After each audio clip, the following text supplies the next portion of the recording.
It was a classic case of master versus pupil.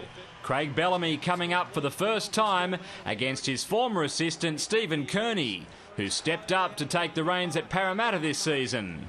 The rookie head coach had his troops fired up against his old employer as they tried to assert themselves against the informed Storm. Thompson hit over the top by Shackleton.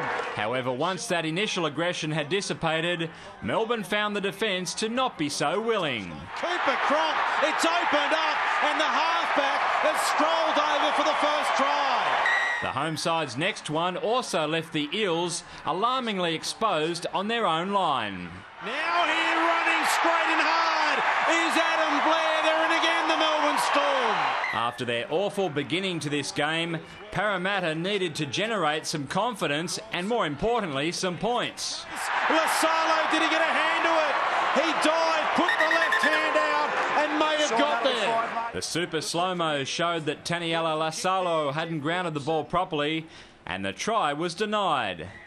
Meanwhile, Melbourne's football was a joy to behold.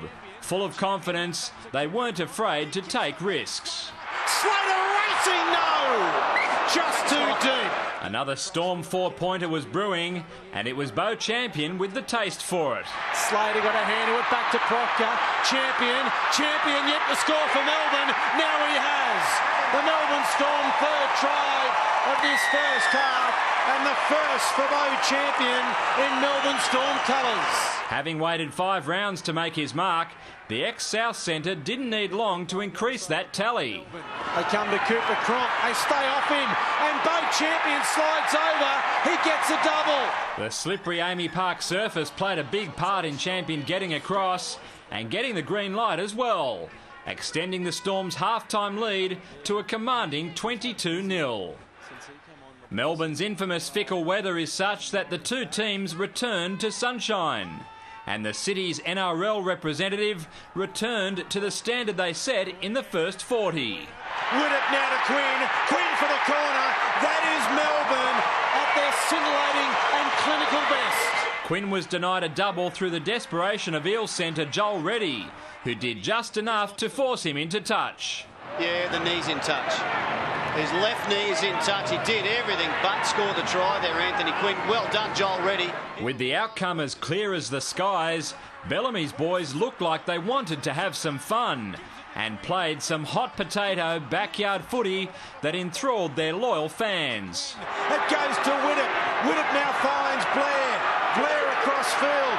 Plenty of tackles up their sleeve here for Melbourne, but they want points now. Cooper Cronk started the game with a try. He then offloads to Proctor. Proctor stands. Ball out the back to Champion. Off a Parramatta hand. Tackle count restarts. Cooper Cronk picks it up and is finally tackled. On the tackle after that breathtaking movement, Billy Slater breezed over to celebrate his 4-year contract extension on the eve of this encounter. And Billy Slater does what he does best. Slater, as always, demonstrated how valuable he is at either end of the park, with or without the ball. On debut, he didn't get the ball down. He still didn't get it down.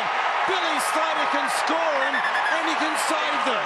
Then the dynamic custodian threw the last pass for Matt Duffy to motor over against the club that wants to sign him for next season. Duffy in one hand scores the try. The 7th try of the afternoon for the Melbourne Storm. With Cameron Smith given an early mark, Gareth Widdop knocked it over from touch to make the final scoreline a resounding 38-0, equalling Melbourne's biggest ever defeat of the Eels and taking them to the top of the Telstra Premiership table. David Rowlands, Big Pond Sport.